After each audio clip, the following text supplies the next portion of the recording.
छत्रपति शिवाजी महाराज को शेर कहते हैं औरंग, और शेर के बच्चे को छावा।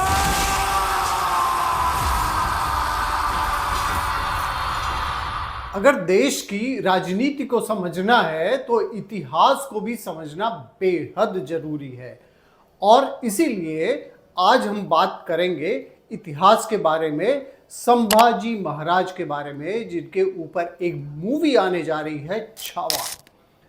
अब हम इसके बारे में जानेंगे कि आखिर संभाजी महाराज कौन थे और आखिर में इतिहास क्या था, जिससे आज जो वर्तमान की राजनीति है इसको भी समझने में आपको आसानी होगी। नमस्कार, मैं हूं राजीव। आप देख रहे हैं आपकी खबर का पॉलिटिकल प्लेटफॉर्म, आपकी खबर राजनीति। तो चलिए बात करते हैं हम छावा की। ये मूवी आने जा रही है, विकी कौशल इसमें जो एक्टर हैं इसको रोल प्ले करेंगे संभाजी महाराज का। अब बात आती है कि संभाजी महाराज कौन है। जो इतिहास नहीं जानते हैं, जो लोग जो इतिहास से बहुत ज़्यादा जिनका टच नहीं रहा है, उनको बताना चाहूँगा कि संभाजी महाराज शिवाजी महाराज के सबसे बड़े बेटे थे। और जिस दौर में शिवाजी महाराज का जो उस समय एरा था, उन्होंने अपनी जो उस समय जो उनकी राजनीति थी, जो सत्ता थी, उन्होंने पाई थी मुगलों से लड़ाई लड़के। हिंदू राजा के रूप में वे जाने जाते थे। तो शिवाजी महाराज के सबसे बड़े बेटे थे संभाजी महाराज, और वो इतने बड़े योद्धा थे, कई बार तो वो अपने पिता के ही विरुद्ध हो जाते थे। और इसी कारण से शिवाजी महाराज को संभाजी महाराज को भी एक बार गिरफ्तार तक कराना पड़ा, उनको कंट्रोल करने के लिए। और वो इतने नाराज हुए कि कुछ दिन जाके वो मुगलों से मिल भी गए। लेकिन जो एक मराठा खून, जब उनको ये समझ में आया कि किस तरीके से मुगलों से लड़ाई लड़ी जा रही है और मराठा का पूरा क्षेत्र जो है मुगलों के द्वारा ध्वस्त किया जा रहा है, संभाजी महाराज ने शिवाजी महाराज के बाद में जब सत्ता संभाली, जब उन्होंने मराठा क्षेत्र जो है उनके कब्जे में आया, तो उन्होंने मुगलों से लड़ाई लड़ी। वे इतने वीर थे कि उनको छावा इसीलिए कहा जाता था। छावा का मतलब ये होता है शेर का बच्चा। और संभाजी महाराज के बारे में बताना चाहेंगे कि इन्होंने केवल 9 साल के बीच में 210 युद्ध किए।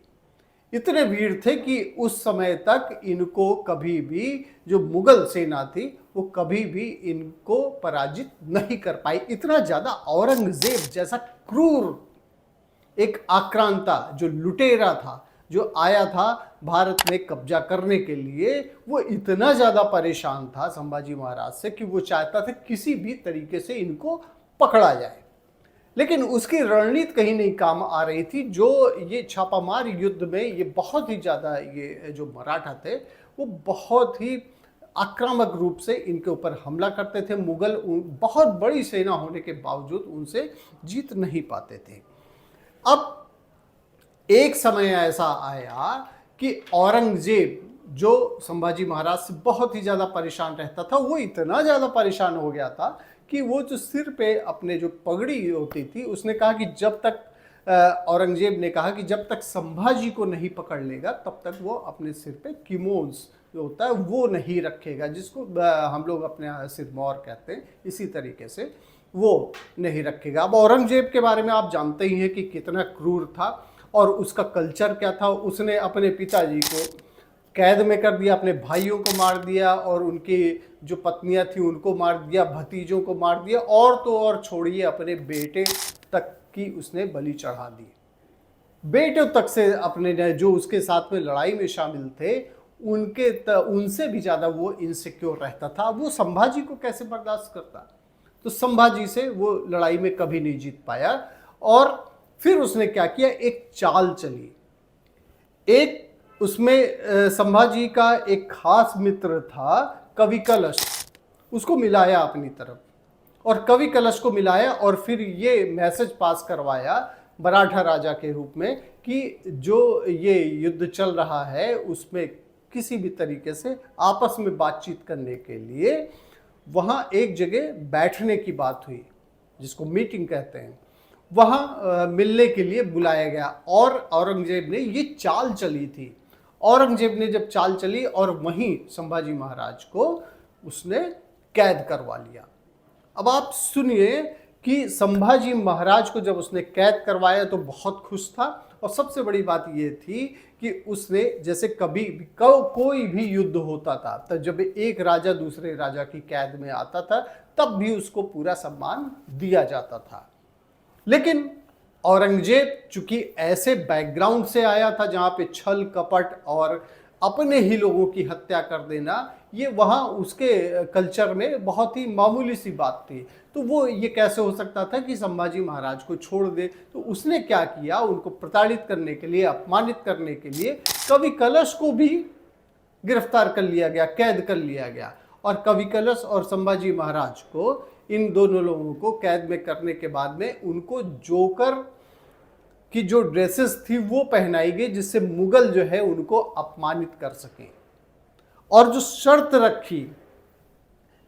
रखी औरंगजेब ने कि पूरी की पूरी सेना जो है उसको हैंड ओवर किया जाए, और तो कई सारी ऐसी शर्तें थी जिसको माना जा सकता था। लेकिन औरंगजेब की जो सबसे बड़ी शर्त थी वो ये थी कि इस्लाम कबूल कर लें संभाजी, और इसको उन्होंने पूरी तरीके से नकार दिया और 40 दिन तक प्रताड़ना दी जाती रही। उनकी जीभ काट दी गई, उनकी आंखें फोड़ दी गई, लेकिन उन्होंने इस्लाम कबूल नहीं किया। हाँ, एक बात पे औरंगजेब और भी चिढ़ गया था। औरंगजेब से कहा संभाजी ने कि वह अपनी बेटी की शादी उनसे कर दे।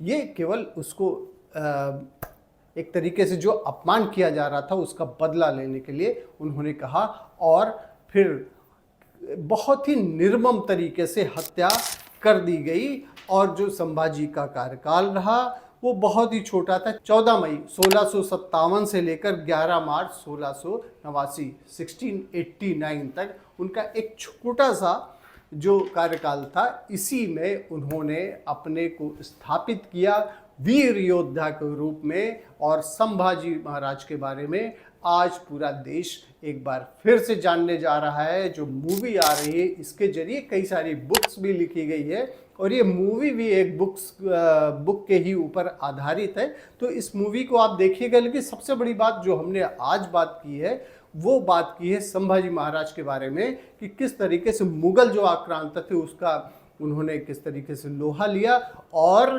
कभी भी उनसे औरंगजेब जीत ही नहीं पाया। छल कपट करके उनको कैद किया गया और तड़पा कर मारा उसने, औरंगजेब ने इनको। लेकिन सबसे बड़ी बात यह है कि औरंगजेब ने जो कुछ भी किया उसने कोई नई बात नहीं की, अपने भाइयों को भी मारा। तो अगर संभाजी के प्रति उसका ये रवैया था तो उनके लिए कोई बहुत बड़ी बात नहीं थी। तो ये थी हमारी एक्सप्लेनर, आपको बताने की कोशिश की हमारी जो विरासत रही है, कितने वीर योद्धा रहे हैं। और छत्रपति शिवाजी के बारे में तो सभी लोग जानते हैं, लेकिन संभाजी महाराज के बारे में उतना नहीं कुछ कहा गया जितना जानने की आज की पीढ़ी को ज़रूरत है। तो इसलिए अपने इतिहास को जब आप जानेंगे, तो पिछला हमारा इतिहास रहा है उसको अगर जानेंगे तो वर्तमान की जो राजनीति है इसको समझने में आपको बहुत आसानी होगी। बहुत बहुत धन्यवाद आपका, आपकी खबर राजनीति देखने के लिए। Thank you.